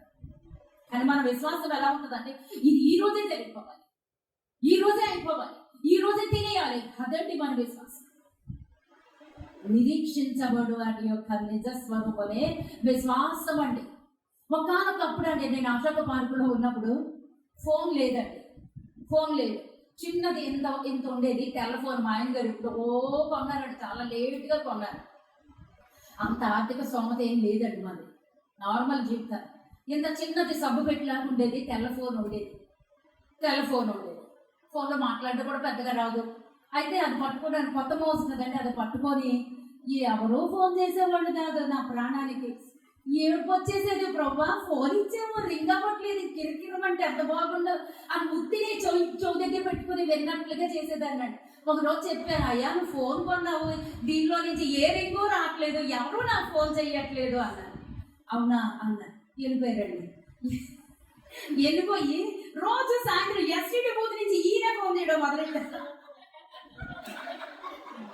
నేను ఫోన్ చేసి, ఇది నువ్వు ఇప్పుడే కదా వెళ్ళావు, నువ్వైతే ఫోన్ చేసావు అంటే, నువ్వే కదే ఫోన్ రావట్లేదన్నావు, అది మాట్లాడలేదన్నా, అందుకే నేనే మాట్లాడతా అని ఆయన రోజు ఫోన్ చేసేవారు. కానీ ఈ రోజు నా పరిస్థితి ఏంటో తెలుసండి, ఫోన్ వస్తే వణికిపోతున్నానండి. ఫోన్ పెట్టడానికి అవ్వదండి, కానీ నేను ఫోన్ నిర్లక్ష్యం చేయనండి. అలాగే వ్యర్థమైన మాట నాకు ఎన్నో ఉంటాయండి, అది నా ఆయుధం. ఎక్కడెక్కడికో ఫోన్లు వెళ్ళిపోతే, నేను చిట్యాల రాజమండ్రి అవతల అమ్మాయి ఫోన్ చేసి మరీ ప్రార్థన చేయించి అలా ఉంటుందండి ఈ రోజు నా పరిస్థితి. ఎందుకు ఈ సాక్ష్యం చెప్తున్నానంటే, ఈ రోజు నాకు ఇది లేదు, ఈ రోజు నా పిల్లలు దీవించబడలేదు, ఈ రోజు ఎడారిలాగా ఉంది నా జీవితం, ఈ రోజు గొడ్రాల్లాగా ఉంది నా జీవితం, ఈ రోజు కన్నీటి మయమైపోయింది నా జీవితం, ఈ రోజు భయముతో ఉంది, ఈ రోజు ఆందోళనతో ఉంది, ఈ రోజు తిరుగుబాటులతో ఉంది, ఈ రోజు నా పరిస్థితి ఇలాగ ఎవరికి చెప్పుకోలేనటువంటి స్థితిలో ఉన్నాను అని ఈ రోజు నువ్వు దిగులు పడతాను కదా. దేవుడు సవాల్ చేస్తున్నాడు, ఒక్క రోజు వస్తుంది నీ జీవితంలో డోర్స్ ఓపెన్ అయిపోతాయి. హల్లెలూయా. ఎలాంటి డోర్స్ తెలుసండి, నువ్వు లెక్క పెట్టుకోలేవు, నీ ఆశీర్వాదం లెక్క పెట్టుకోలేవు, నీ దీవెన లెక్క పెట్టుకోలేవు. అది ఎలా ఉంటది అంటే ఆకాశ నక్షత్రాల వలె ఉంటది. దేవుడికి స్తోత్రం. అబ్రహాం అంత భయపడిపోతున్నాడండి, నాకు ఇన్ని సంవత్సరాలు అయిపోయింది, నా భార్య నన్ను నమ్మి తన తల్లిదండ్రులు వదిలేసి వచ్చింది, తన బంధుమిత్రులు వదిలేసి వచ్చేసింది, ఒంటరి దానిగా వచ్చేసింది. ఈ రోజు నా భార్యకి నేనేం మొహం చూపించాలి? ఈ రోజు నా ప్రశ్న కూడా దేవుడు అదే రోషంతో నేను అడుగుతున్నానండి. అందుకే దేవుడు నాతో కూడా రోషంతోనే మాట్లాడుతున్నాడు, నేను కూడా దేవుడితో రోషంతోనే మాట్లాడుతున్నానండి. దేవా నన్ను ఎందుకు పిలిచావు, అసలు దేవా నన్ను ఎందుకు ఏర్పాటు చేశావు, నన్ను ఎందుకు మందిని పెట్టుకున్నావు? ఈ రోజు నేను నవ్వులు పాలైపోతున్నాను, ఈ రోజు కృంగుదలతో ఉన్నాను, ఈ రోజున బంధపాటుతో ఉన్నాను, ఈ రోజున వేదనతో ఉన్నాను, ఈ రోజున సిగ్గుతో అవమానంతో తలదించుకుని ఉన్నాను. ఏంటి నా పరిస్థితి? దేవుడు సెలవిస్తున్నాడు, దేవుడు సెలవిస్తున్నాడు. నా రోషాన్ని రేపకో, నా రోషాన్ని రేపకో. ఒక రోజు రాబోతుంది, ఒక రోజు రాబోతుంది. ఆకాశ నక్షత్రాల వలె, ఇసుక రేణువుల వలె అంత గొప్ప ఆశీర్వాదము, అంత గొప్ప దీవెన నీ మీదకి, నీ మీదకి, నీ మీదకి, నీ మీదకి, ప్రతి ఒక్కరి మీదకి దేవుడు కుమరించబోతున్నాడు. దేవుడికి స్తోత్రం కలుగును గాక. ఆ రోజు నా గుడారములో ఎందుకు తల దాచుకున్నాడంటే కృంగుదలతో ఉన్నాడు. ఆ రోజున తన భార్య నాకు తెలిసి ఖచ్చితంగా ప్రశ్నించి ఉంటది. నాకు దేవుడు బోధిస్తున్నటువంటి దాన్ని బట్టి ఆ రాత్రి ఖచ్చితంగా శారమ్మ గొడవ పెట్టే ఉంటది. షారాయి అర్థం చెప్పండి నాకు. షారాయి జగడగొండి, షారాయి జగడగొండి. షారా ఆశీర్వదించబడింది, జనములకు తల్లి. హల్లెలూయా! చప్పట్లు కొట్టి దేవునికి స్తోత్రాలు చేద్దాం. ఖచ్చితంగా ఆ రాత్రి గొడవ పెట్టే ఉంటుందండి. ఈ రోజు నీ కుటుంబం ఎలా ఉంది? అట్టోడికి పోతుంది. నీ హృదయం అట్టోడికి పోతుంది. నీ హృదయం బద్దలై ఉంది. అందుకే ఈ వాక్యం ఎత్తి పెట్టమన్నాడు దాని దేవుడు. ఆ రాత్రి ఆ గుడారములో అబ్రహాము పరిస్థితి ఎలా ఉందంటే ఖచ్చితంగా శారమ్మ షంటే ఉంటది. షారాయి అన్న పేరుకి అర్థం జగడగొండి. ఏ గొడవలో ఉన్నావు, ఏ సమస్యలో ఉన్నావు, ఏ భంగపాటులో ఉన్నావు, ఎటువంటి దిగులుతో ఉన్నావు, ఎటువంటి ఆందోళనతో ఉన్నావు, ఎటువంటి వేదనతో ఉన్నావు, ఎటువంటి కురుకుదలతో ఉన్నావు, ఎటువంటి అవమానాలతో ఉన్నావు, ఈ రోజు నీ దేవుడు నా తాయెత్తబోతున్నాడు. దేవుడికి స్తోత్రం కలుగునుగా. సవాల్, ఛాలెంజ్ చేస్తున్నాడండి దేవుడు. దేవుడు ఛాలెంజ్ చేస్తున్నాడు. నువ్వు రా గుడారంలో నుంచి బయట, నువ్వు ఉన్న పరిస్థితుల్లో నుంచి నోరు మూసుకొని బయటికి రా అంటున్నాడంటే. నువ్వు నన్ను ప్రశ్నించద్దు. ఈ రోజున నా రోషాన్ని నువ్వు చూడబోతున్నా, నేను చేయబోయే కార్యాన్ని నువ్వు చూడబోతున్నా. హల్లెలూయా, హల్లెలూయా, హల్లెలూయా. అది అతి త్వరలోనే జరగబోతుందండి. అది అతి త్వరలోనే జరగబోతుంది. నువ్వు చూడబోతున్నావు, నీ దీవెన చూడబోతున్నావు, నీ ఆశీర్వాదం చూడబోతున్నావు. ఈ రోజున దేవుడు సవాల్ విసురుతున్నాడు. నేను చేతకాని వాడిని కాను. ఎందుకు నీ జీవితంలో ఆలస్యం జరుగుతుంది అంటే 17వ అధ్యాయం రండి. ఎందుకు నీ జీవితంలో ఆలస్యం జరుగుతుంది? అబ్రహాముకి వాగ్దానం ఉంది 12వ అధ్యాయంలో 13, 14, 15 వచ్చేసాడు. 15లో దేవుడు వచ్చి మాట్లాడాడు. 16లో ఎవరు వచ్చేసారు? శారమ్మ, హాగరం వచ్చేసింది. 13వ అధ్యాయంలో ఎవరు వచ్చేసారు? లోతు. ఉన్నైసారి దిద్దుకుంటున్నాడు దేవుడు. లోతు తెమ్మని చెప్పాడా దేవుడు? లోతు భార్య, లోతు బిడ్డలు తెమ్మన్నాడా? ఆ సహవాసం ఎందుకు వచ్చాడు? నువ్వు నీ భార్య బయటికి రా అన్నాడు. వస్తూ లోతుని ఎండబెట్టుకుని వచ్చాడు. ఎప్పుడైతే లోతు సైడ్ అయిపోయాడో అప్పుడు దేవుడు దిగి వచ్చేసాడు. కావాలంటే మీకు స్పష్టంగా 13వ అధ్యాయం అబ్రహాము ఆదికాండం 13, 12. అబ్రహాము కనానులో నివసించిన లోతు ఆ మైదానమందున్న పట్టణముల ప్రదేశములో కాపురముండి సొదొమ దగ్గర తన గుడారము వేసెను. సొదొమ మనుషులు దుష్టులను దేవుని దృష్టికి బహు పాపులనే ఉండేది. ఇంపార్టెంట్. పెన్నులు ఎంతమంది తెచ్చుకున్నారు? పెన్నులు అందరూ తెచ్చుకోవాలి, పుస్తకాలు అందరూ తెచ్చుకోవాలి, బైబిల్ అందరూ తెచ్చుకోవాలి, అండర్లైన్ చేయాలి. అదే ఈరోజు దేవుడు మనతో మాట్లాడుతున్నాడు. ఆదికాండం 13, 14. లోతు అబ్రహామును విడిచిపోయిన తర్వాత, థాంక్ గాడ్. ఎందుకు బ్లెస్సింగ్ ఆలస్యం అవుతుంది? మన కొంపంతా మనతోనే ఉంచుకుని దేవుడి మీద నేరాలు మోపద్దండి. దేవుడి మీద నేరాలు మోపద్దు. నేను ఎలా ఉన్నాను? నేను పవిత్రంగా ఉన్నానా లేదా? పరిశుద్ధంగా ఉన్నానా లేదా? ప్రార్థనా పూర్వకంగా ఉన్నానా లేదా? దేవుడు చెప్పింది చెప్పినట్టు ఉన్నాను. ఎక్కడో నీలో నాలో లోపం ఉంది. అందుకే ఆలస్యం. లోతు అబ్రహామును విడిచిపోయిన తర్వాత యెహోవా, ఇదిగో నీ కన్నులెత్తి నీ ఉన్న చోట నుండి ఉత్తరపు తట్టు, దక్షిణపు తట్టు, తూర్పు తట్టు, పడమర తట్టు చూడము. ఎందుకనగా నీవు చూచుచున్న ఈ దేశమంతటిని నీకును నీ సంతానముకును సదాకాలం ఇచ్చేదను, మరియు నీ సంతానము భూమి మీద నుండి రేణువుల వలె విస్తరింప చేసేదను. ఎట్లనగా ఒకడు భూమి మీద నుండి రేణువులను లెక్కింపగలిగిన ఎడల నీ సంతానము కూడా లెక్కింపవచ్చును. ఎక్కడుందండి లోపం? నాకు దయచేసి తెలిసిన వాడు చెప్పండి. లోపం ఎక్కడుంది? అబ్రహాంలోనే ఉంది. బాగా గట్టిగా చెప్పగలరు. నాలో ఉంది అని చెప్పండి. నాలోనే ఉంది, మనలోనే ఉంది. దేవుడి ఆశీర్వాదం ఉంది. కానీ ఆ ఆశీర్వాదం ఎందుకు బిగబట్టబడుతుంది అంటే నీలో లోతు ఉన్నాడు. లోతు ఏంటంటే సొదొమ దగ్గర గుడారం వేశాడు. సొదొమలో ఏముందంటే వ్యభిచారం ఉంది. సొదొమ దగ్గర గుడారం వేసా. సొదొమ మనుషులు దుష్టులను యెహోవా దృష్టికి బహు పాపులనై ఉన్నారు. అది పాపం అని తెలిసినప్పుడు బయటకు వచ్చేయాలి కదా. ఆయన రాలేదు. గుడారం వేసుకుని అంటే పర్మనెంట్ టెంట్ వేసుకుని ఉండిపోయాడు లోతు. అందుకే ఆయన జీవితం వదిలే. అంటే లోతు అబ్రహాంతో ఉన్నప్పుడు లోతు హృదయంలో ఏముందండి? అతనుంది. అర్థమవుతుందానా? ఎందుకు ఇంత లోతుగా చెప్తున్నాను తెలుసా? మనందరము కూడా దేవుడి సన్నిధిలో సరిదిద్దబడాలి. అబ్రహాముతో లోతు ఉండటానికి దేవుడు ఇష్టపడలేదు. లోతు పైకి బానే ఉన్నాడు, కానీ లోపల ఎవడున్నాడు? సొదొమ ఉంది, లోపల గొమ్మెర్రా ఉంది. అందుకే తోసే దుష్ట సాంగత్యము. వెరీ గుడ్, థ్యాంక్ యూ మా. దుష్ట సాంగత్యము మంచి నడవడిని చెడుపులో చెరపబడతాం. తన బిడ్డలు చెరపబడ్డారు. తన భార్య ఉప్పు స్తంభం అయిపోయింది. అందుకే పంపే అన్నాడు. పంపేగానే నేను ఎందుకు అండర్లైన్ చేయమన్నానంటే లోతు అబ్రహామును విడిచిపోయిన తర్వాత జస్ట్ అలా వెళ్ళిపోయాడండి. దేవుడు వచ్చేసాడు. దేవుడు ఏం మాట్లాడుతున్నాడు దీన్ని బట్టి? నీలో ఏదో ఉంది, అది ఒప్పుకో. అలా పోగానే ఇలా వచ్చేస్తుంది ఆశీర్వాదం. అది అలా పోగానే, అది విడిచిపెట్టగానే అదే పాపమో, ఏ శాపమో, ఏదో, ఏ బలహీనతో, ఏ లోకమో, ఏ శరీరాశ, ఏ నేత్రాశ, ఏ జీవపడ ఉంది నీలో. గుడారం వేసుకొని ఉంది. అందుకే గుడారంలోంచి బయటికి రా అన్నాడు దేవుడు. ఉందా? పాపం అనే గుడారం ఉందా? నేత్రాశ అనే గుడారం ఉందా?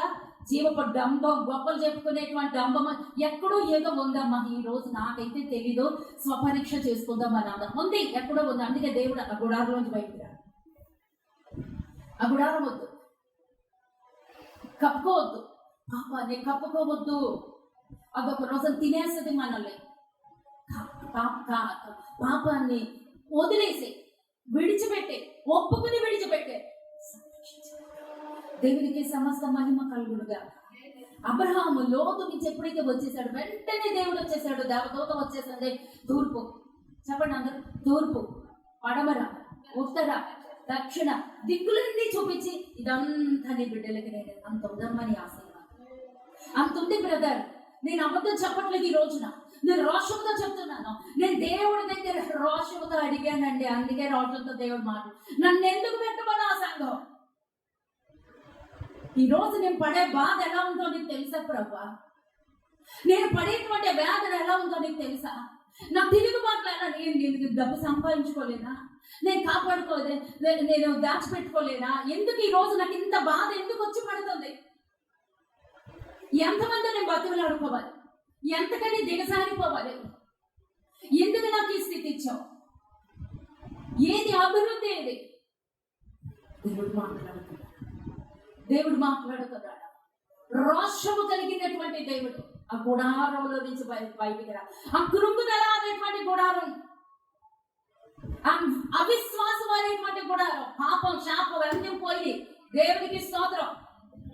ఈ రోజున ఉన్నాయి, మనం ఏది ఉన్నాయి ఏంటో చెప్పండి. నాకు తెలిసి ఇప్పుడున్న మనందరికీ ఆ పాపం మీద, కోరికల మీద, ఆశల మీద దేవుడు దయవల్ల అవన్నీ కాల్ చేసినాడు దేవుడు. నేనే చెప్తాను సాక్ష్యం, ఎవరికై లేవు. కానీ ఒప్పుకుందని ఏంటో తెలుసా? కృంగుదల, అవిశ్వాసం. జరుగుతో జరగదు. నా ప్రార్థన ఎల్లుతో లేదు, నన్ను దీవిస్తాడో లేదు. అబ్రహాం గారిలో ఉన్నదనేనండి. వాక్యాన్ని రెండంచులు వాడిగా కట్టుకోండి. దేవుడు ఏ కొన చూపిస్తే ఆ కొనలోనే అర్థం చేసుకోండి. రూత్ వెళ్ళి రాజు అయినటువంటి అహశ్వేరోషు రాజు దగ్గరికి వెళ్ళినప్పుడు పర్మిషన్ లేకుండా వెళ్ళింది. రాజుగారు ఏం చేశారు? బంగారపు కొన ఆమె మీద ఇలా చూపించారు. ఈ రోజు ఆయన చూపిస్తున్న కొన ఏంటో తెలుసా? లోతు కాదు.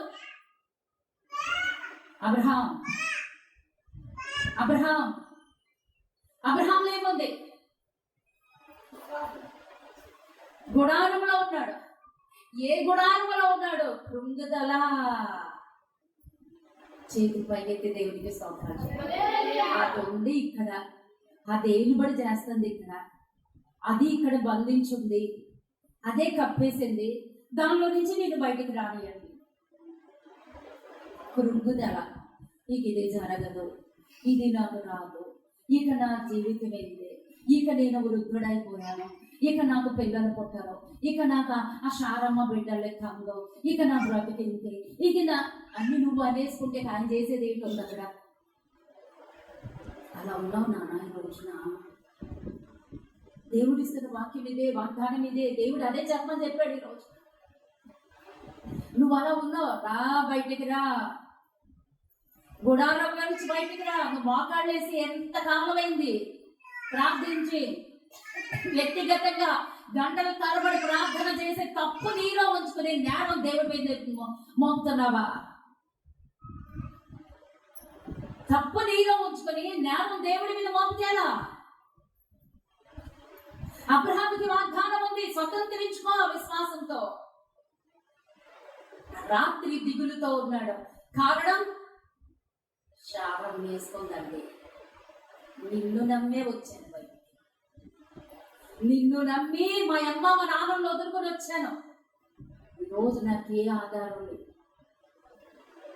ఈ రోజున భూమి మీద ఉన్న సమస్త వంశావళులకు ఆధారంగా నన్ను దీవిస్తాడని చెప్పావు. ఏంటి ఒక ఆధారం? ఏం చూపించవు? అడగట్లేదా మీ పిల్లలు మిమ్మల్ని? మీ కుటుంబంలో వాళ్ళు అడగట్లేదా? అడుగుతున్నారు. ఏది ఒక్క ఆధారం? ఏది?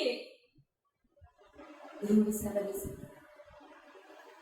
చాలా మంది నిన్ను నమ్మే కదా నేను బయటకు వచ్చాను. నా తల్లిదండ్రులు వదిలే అన్నావు, నా బంధుమిత్రులు వదిలే అన్నావు, వదిలేశారు. దేశ సరిహద్దులు దాటాడు, సరిహద్దులు దాటేసి వచ్చేసారు. ఒక్క ఆశీర్వాదం చూపించు. ఒక్క బిడ్డన్న పుట్టాడా? భూమి మీద ఉన్న సకల వంశావళులు అన్నావే, ఒక వంశం కాదు, ఒక బిడ్డేడి. ఆ రాత్రి శారమ్మ గట్టిగా వేసుకుందండి. షారాయి. అప్పటికి ఏంటంటే పేరు షారాయి. షారాయి అంటే చెప్పండి, ఇప్పుడైనా చెప్పాను. జగడగొండి అంటే ఆ రాత్రి ఆమె జగడం ఆడింది. ఆడట్లేదా మీతో జగడాలు? ఖచ్చితంగా ఉంటాయి. అయ్యే మనకు పోదాంట్లో తెల్లారు లేచిన దగ్గర నుంచి రాత్రి పడుకునేదాకా అయ్యే ఆ గంటల మీద గంటలు పడతా ఉంటాయి. అవునా కాదా? ఉన్నాయి. ఆ పూదండలు ఉన్నాయి.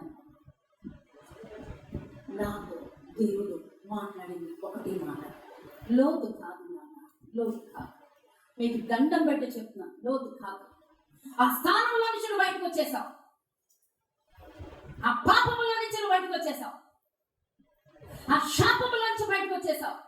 ఆ ఉగ్రత నుంచి నువ్వు బయటకు వచ్చేసావు. కానీ ఈ రోజున నీ మీద కప్పబడినటువంటి గుడారం ఏంటో తెలుసా? అబ్రహాము మీద ఏ గుడారం అయితే ఉందో ఆ గుడారం కింద ఈ రోజు నువ్వు ఉన్నావు. ఆ గుడారమే కృంగుదల, అవిశ్వాసము, నిరీక్షణని కోల్పోయినటువంటి స్థితి. అందుకే దేవుడు వచ్చేసి అబ్రహామా అబ్రామా ఆ రోజు పిలిచింది 15వ అధ్యాయంలో. అబ్రామా భయపడుకో అంటే భయపడ్డాడా లేదా? భయపడ్డాడు. శారమ్మ రోజు భయపడిపోతున్నాడు. క్షమించండి, ఎక్కడో నువ్వు భయపడుతున్నావు, దేనికో నువ్వు వణికిపోతున్నావు. ఉన్నాయి. అబ్రహాం గారికి ఉన్న పోరాటాలు నీకు కూడా ఉన్నాయి. దేవునికి స్తోత్రం కలుగునుగా. అందుకే దిగులుతో పడుకున్నాడు. దేవుడు వచ్చాడు, అబ్రహామా నీ బహుమానం అత్యధికం అవుతుంది అంటే అబ్రహాం అంటున్నాడు, అయ్యా నువ్వు నాకు ఏమి ఇచ్చినా ఏమి, బంగారమా లేకపోతే గొడ్ల సంపద, పశు సంపద, ఇవన్నీ నాకు ఎన్ని ఇస్తే నాకేంటయ్యా? నాకు వారసుడు లేడయ్యా, నా గర్భమున పుట్టినటువంటి వారసుడు లేడయ్యా, నా గర్భవాసమును పుట్టినటువంటి ఒక బిడ్డ లేడయ్యా, ఇంత నేను కష్టపడి సంపాదించిన ఈ సంపాదన అంతా ఎవరికి వెళ్ళిపోతుందయ్యా? దమస్కు ఎలియాజరుకి వెళ్ళిపోతుందయ్యా. అది ఇంకొకరికి దారాదత్తం ఇచ్చేయవలసిందే కదయ్యా. నా ఆస్తికి వారసుడేడి. నీ ఆస్తి బంగారు, డబ్బు, ఇల్లు ఏమీ లేకపోతే మన పట్టు చేతులు ఇలాగ మనకి మగపిల్లలు ఆడపిల్లలు లేరు, ఇచ్చేద్దాం, ఎవరో వచ్చిన కోళ్ళకి ఇచ్చేద్దాం, దేవుడికి ఇస్తాం. అవునా? అది కాదమ్మ మన ఆస్తి. మన ఆస్తి ఏంటో తెలుసా? మన దేవుడు. తరగని ఆస్తి మన దేవుడు. ఆ ఆస్తిని మనం ఏం చేయాలి? మన బిడ్డలకి వెనకటి తర్వాత తరాన్ని సిద్ధపరచుకోవాలి. హల్లెలూయా! మన తర్వాత తరానికి మనం ఇవ్వాలి. ఈరోజు ఏడుద్దామండి. ఏడుద్దామా వద్దా? అయ్యా, నా దేవుడువు నువ్వు, నా కేడము నువ్వు, నా దుర్గము నువ్వు, నా శైలము నువ్వు, నా బండ, నా కొండ, నా ఆశ్రయదుర్గం, నా సమస్తము నీవే. నేను కలిగిన ఆస్తిదే. నేను అదే చెప్తానండి. నేను కలిగిన ఆస్తిదే. అయ్యో, ఈ ఆస్తికి వారసుదే. ఏడుద్దామా? మనం కలిగిన ఆస్తి మన దేవుడే. మన తర్వాత తరం వారిని మనం ఎంతవరకు సిద్ధపరచాలి? అదే ఈ రోజు లెక్క. అదే ఈ రోజు దేవుడి దగ్గర ఏడుద్దాం. అబ్రహాం ఏడుస్తున్నాడు. అదే నా ఆస్తికి వారసుడేడి. ఈ రోజు నీ ఆస్తి దేవుడు. నీ బిడ్డలు, ఎంతమంది బిడ్డల్ని దేవుని వారసులుగా మనం తయారు చేశాం. ఆ స్వాస్థ్యానికి, పరలోకానికి హక్కుదారులుగా మనం ఎంతమందిని తయారు చేయగలుగుతున్నాం? తయారు చేస్తామా? అది ఆత్మీయ బిడ్డలు కావచ్చు, శరీర బిడ్డలు కావచ్చు. మన వెనకాల వచ్చే ఆ తరం సిద్ధపరచబడాలి. హల్లెలూయా!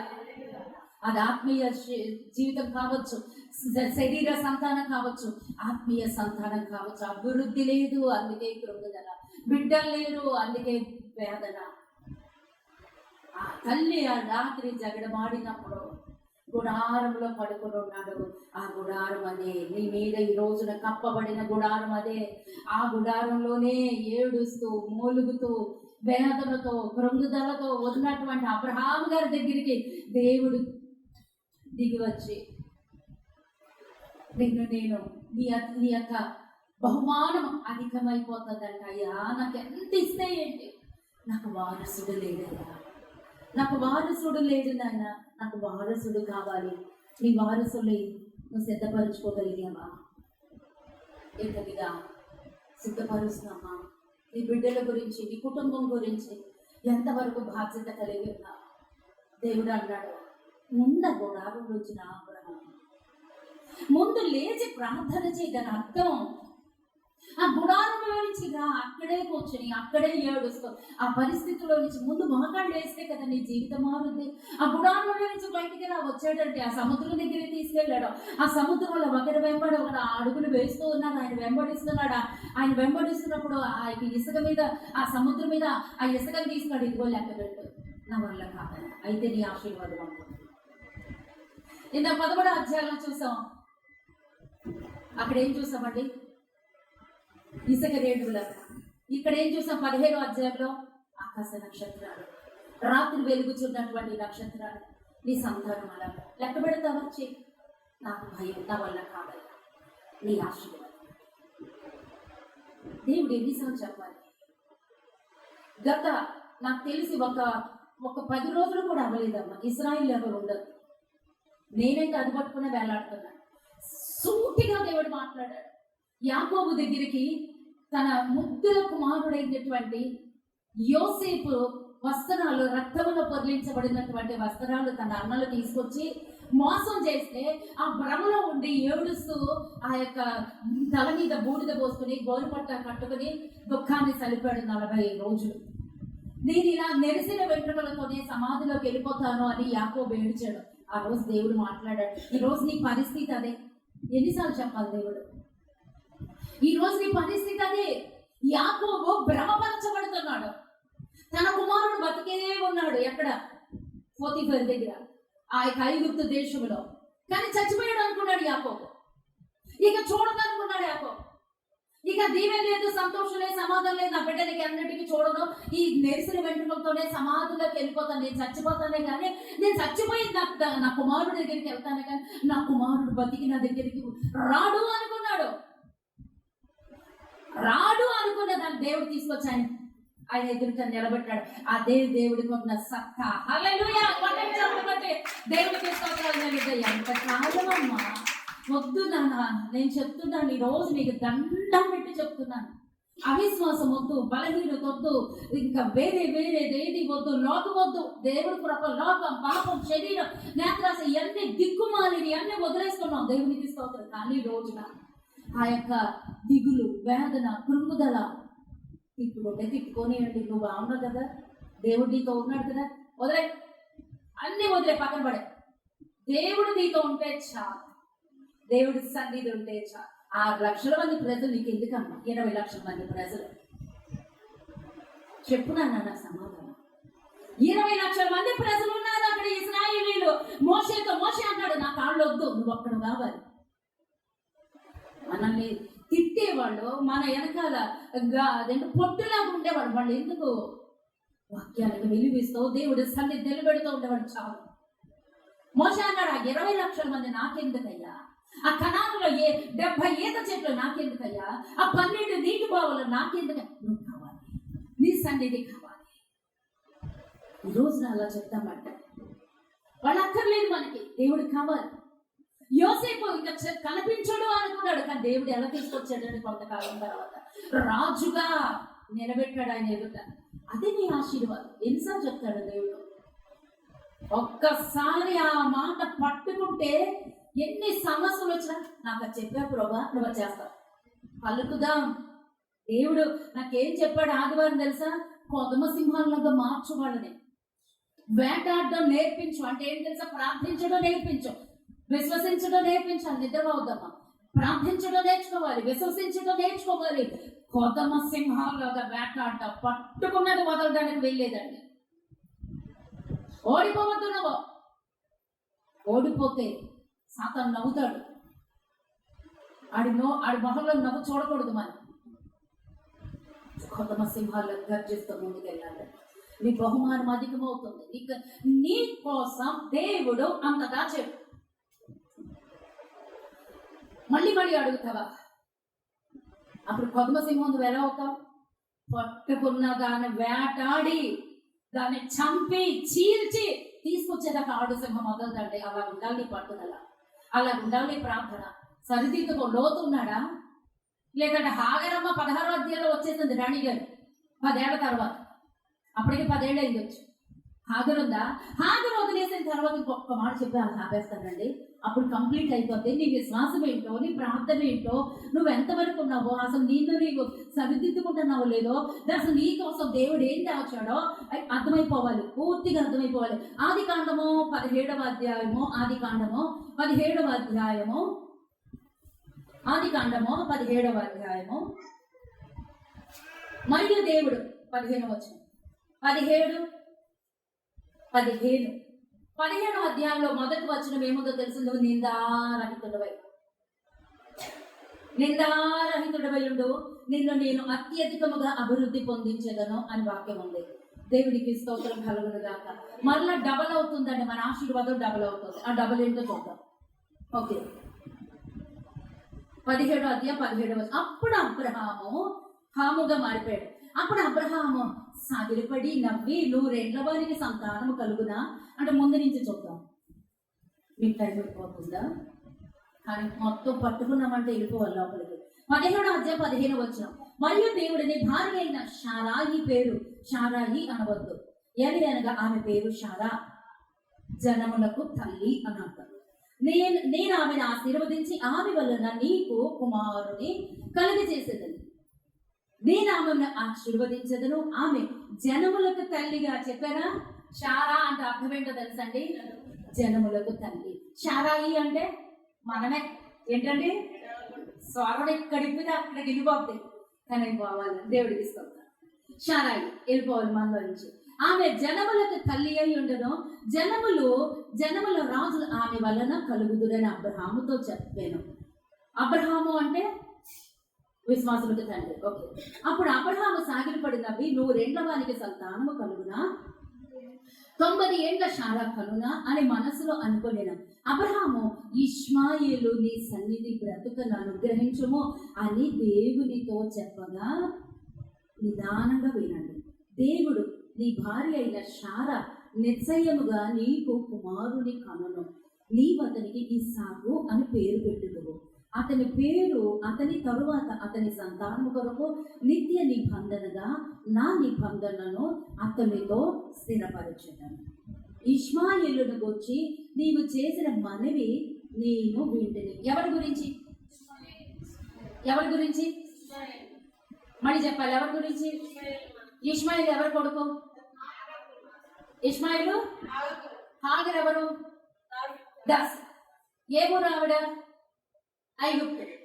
ఐగుప్తులో నుంచి వచ్చినటువంటి దాసి జనాంగం అయినటువంటి ఆమె కనినటువంటి ఇష్మాయిల్ని గురించి దేవుడిస్తున్నటువంటి వాక్యం చూడండి. ఇష్మాయిల్ గురించి నీవు చేసిన మనవి నేను. హల్లెలూయా, హల్లెలూయా. అది ఏ సంబంధం? అక్కడ సంబంధం.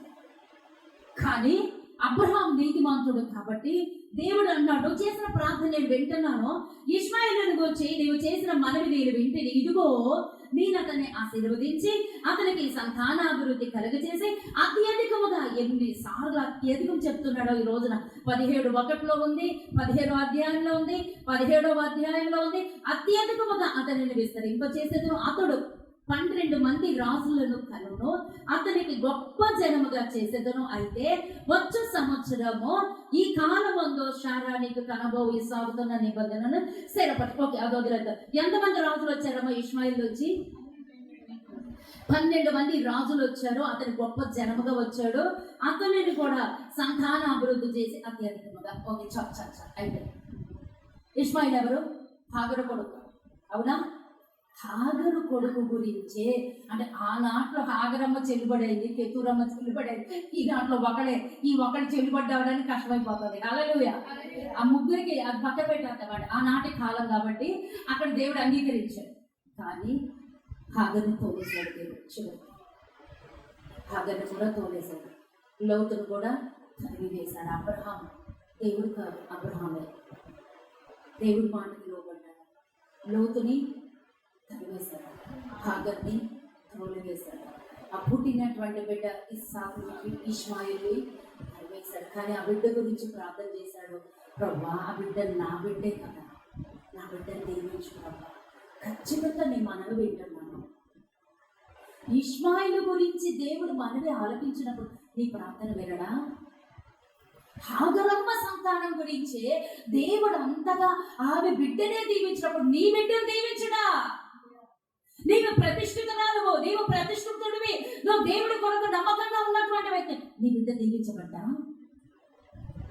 ఇష్మాయిల్ నుంచి 12 మంది రాజులు వచ్చారు. అంత అభివృద్ధి వచ్చింది, అంత సంతానాభివృద్ధి వచ్చింది. ఇష్మాయిల్ సంతానంలో నుంచి బంగారం ఏరులై ప్రవహిస్తుంది, పెట్రోల్ ప్రవహిస్తుంది. అవునా కదా? వాళ్ళకున్న దీవెన, వాళ్ళకున్న సామర్థ్యం, వాళ్ళకున్న సత్తువ, వాళ్ళకు వచ్చినటువంటి ఆశీర్వాదం నీకు రాదా? మరెందుకు డౌట్? ఇంకా పొందుకోవట్లేదు అంటే కారణం ఎక్కడ? మనలో ప్రార్థన చేయి. ఈ రోజు నిబంధన సవాలిస్తున్నాడు, నిన్ను నేను దీవిస్తాను. అత్యధికముగా డబల్ ఆశీర్వాదం, డబల్ గైస్. ఇష్మాయిల్ని దీవిస్తాను, కానీ పంపించేస్తాను. ఇస్సాకుతో నిబంధన. ఈరోజు నీతో నిబంధన.